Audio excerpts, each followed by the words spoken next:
All of his co-workers were gone. What could it mean?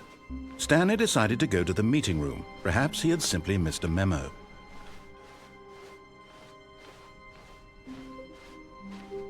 When Stanley came to a set of 2 open doors, he entered the door on his left. This was not the correct way to the meeting room, and Stanley knew it perfectly well. Perhaps he wanted to stop by the employee lounge first, just to admire it. Ah, yes, truly a room worth admiring. It had really been worth the detour after all, just to spend a few moments here in this immaculate, beautifully constructed room. Stanley simply stood here, drinking it all in. But eager to get back to business, Stanley took the first open door on his left. Stanley was so bad at following directions, it's incredible he wasn't fired years ago. Look, Stanley, I think perhaps we've gotten off on the wrong foot here. I'm not your enemy, really, I'm not. I realize that investing your trust in someone else can be difficult, but the fact is that the story has been about nothing but you all this time. There's someone you've been neglecting, Stanley. Someone you've forgotten about. Please, stop trying to make every decision by yourself. Now, I'm not asking for me, I'm asking for her. This is it, Stanley. Your chance to redeem yourself, to put your work aside, to let her back into your life. She's been waiting. That's her, Stanley. You need to be the one to do this, to reach out to her. If you can truly place your faith in another, then pick up the phone.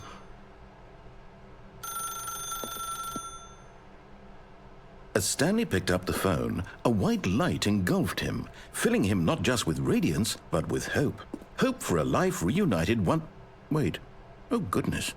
Stanley, did you just unplug the phone? No, that wasn't supposed to be a choice. How did you do that? You actually chose incorrectly? I didn't even know that was possible. Let me double-check. No, it's definitely here, clear as day. Stanley picks up the phone. He's taken to his apartment where he finds his wife, and the two pledge themselves to one another. Music comes in, fade to white, roll credits. Not picking up the phone is actually somehow an incorrect course of action. How is that even possible? None of these decisions were supposed to mean anything. I don't understand. How on earth are you making meaningful choices? What did you... Wait a second. Did I just see... No, that's not possible. I can't believe it. How had I not noticed it sooner? You're not Stanley. You're a real person.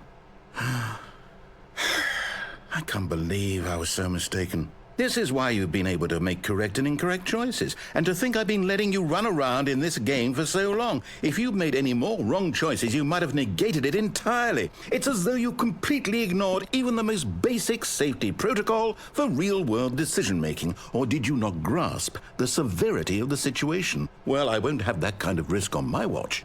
I'm going to stop the game for a moment so we can educate you properly on safe decision-making in the real world. Please observe this helpful instructional video.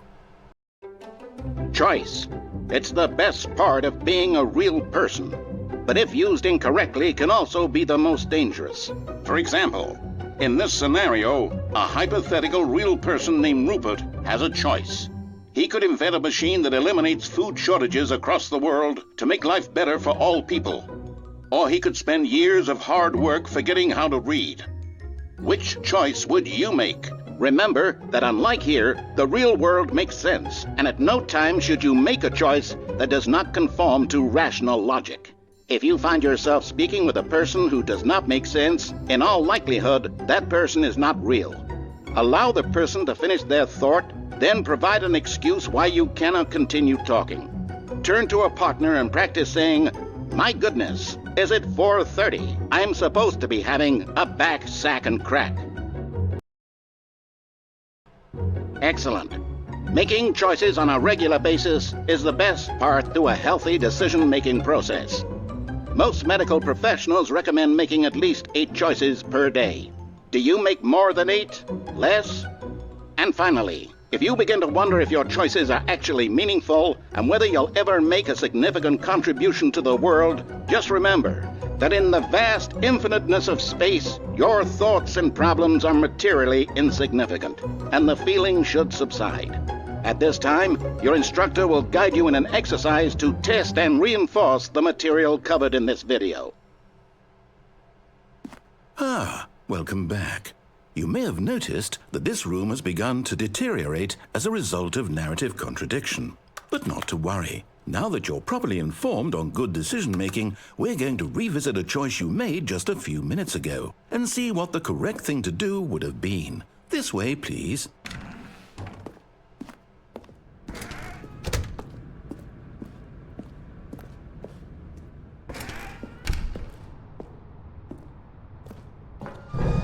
Now that we know your choices are meaningful, we can't have you jumping off the platform and dying. Imagine the main character dying senselessly halfway through the story. That story would make no sense at all. We just need to get you home as soon as possible before the narrative contradiction gets any worse. Unfortunately, it seems this place is not well equipped to deal with reality.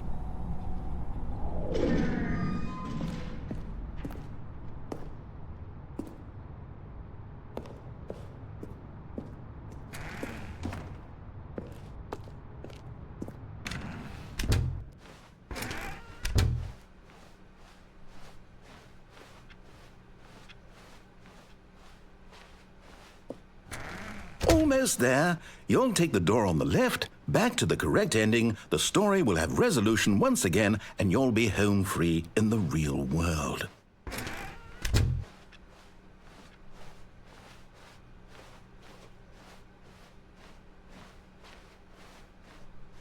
Now remember, all you need to do is behave exactly as Stanley would.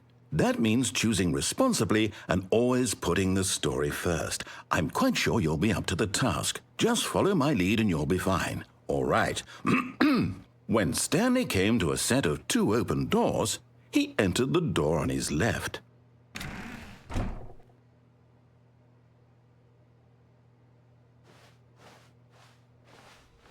No! Why did you do that? Quickly, hurry back in the other direction. Perhaps we're not too late.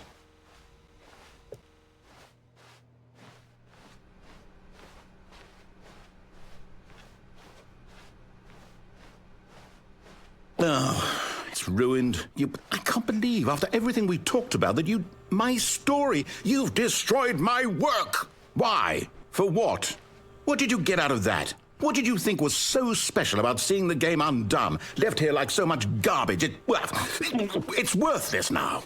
And what am I supposed to do? Even if there were a way to continue, would it be worth it? To know that my story is now incorrect? How can I go back to that? I can't erase that knowledge. I'll have to live with it forever. Reliving its impossibility forever. I couldn't live that way. Is it better to shut the game down entirely? To willingly destroy all of my work? I don't know. What's the answer? What do I do? What do I do? What do I... No, I have to. I have to shut the game down. I have to. I have to.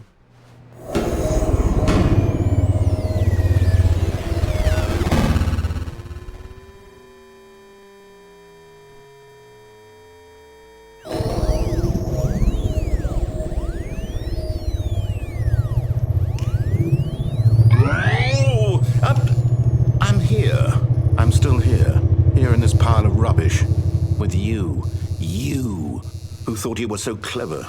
Now look where we are. My entire game is destroyed. It was the only thing in the world that was mine, and you've run it into the ground. What, did you think that would be funny? You just had to see? Didn't I impress upon you how important it was to be like Stanley? He actually knows how to do what I tell him to. He understands that if I say to do something, there's a damn good reason for it. That thought hadn't even occurred to you, had it? That there's a world outside of you? You're a child. Oh, my story. If you'd just gone through the door on the left, you would have seen it. There was a whole underground facility. You would have destroyed it and been victorious. It would have been so perfect. I worked so hard on it. I tried so hard to make... behave exactly as Stanley would. That means choosing responsibly and always putting the story first. I'm quite sure you'll be up to the task. Just follow my lead and you'll be fine. All right. When Stanley came to a set of 2 open doors, he entered the door on his left.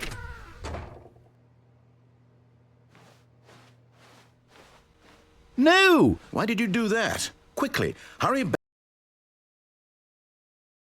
Behave exactly as Stanley would. That means choosing responsibly and always putting the story first. I'm quite sure you'll be up to the task. Just follow my lead and you'll be fine. All right. When Stanley came to a set of 2 open doors, he entered the door on his left.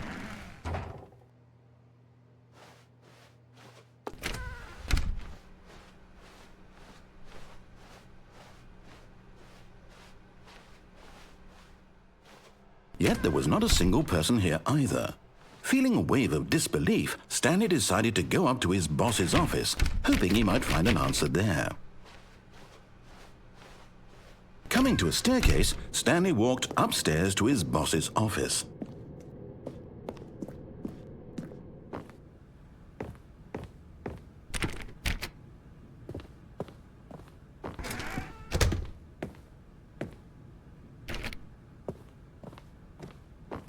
Stepping inside his manager's office, Stanley was once again stunned to discover not an indication of any human life. Shocked, unraveled, Stanley wondered in disbelief who orchestrated this, until he saw the door with a voice receiver next to it. Surely behind this door lay all the answers to his questions.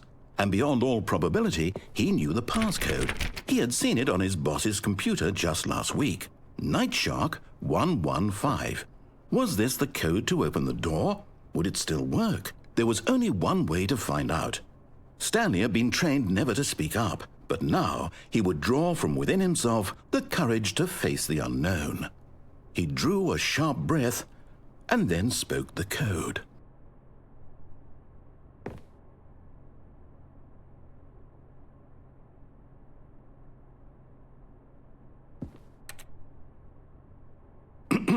Stanley spoke the code. Night Shark 115. He spoke it into the receiver, right there on the wall.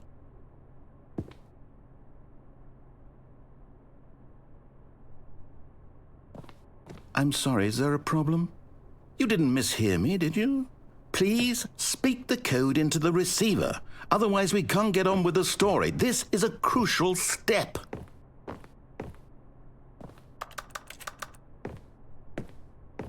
Okay, fine, you're not going to do it, but you know what?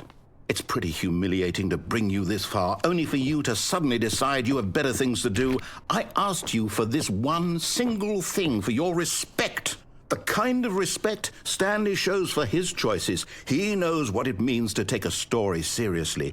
If you didn't want to see what I had to show you, then why did you come here? You had a choice, you know. You could have gone through the door on the right. You could have done whatever the hell you wanted over there. Why did you come this way? Speak. Say something to me. Explain yourself, you coward. You... When Stanley came to a set of 2 open doors, he entered the door on his left. Stanley? Hello? Are you... Is everything okay? Stanley, please. I need you to make a choice. I need you to walk through the door. Are you listening to me? Can you hear me? Is everything all right? Stanley, this is important. The story needs you. It needs you to make a decision. It cannot exist without you. Do you understand me? Whatever choice you make is just fine. They're both correct. You cannot be wrong here. We can work together. I'll accept whatever you do. I simply need you to take that step forward, please. Choose. Do something. Anything. This is more important than you can ever know. I need this. The story needs it. So, you hear me? Are you there? Are you listening to this? Stanley, are you there? Okay. It's okay, I can wait. You need time to decide. Time to make sure your choice is correct. That is the best choice. That's all right. I'll wait for you to decide what's the right thing to do. Take as much time as you need.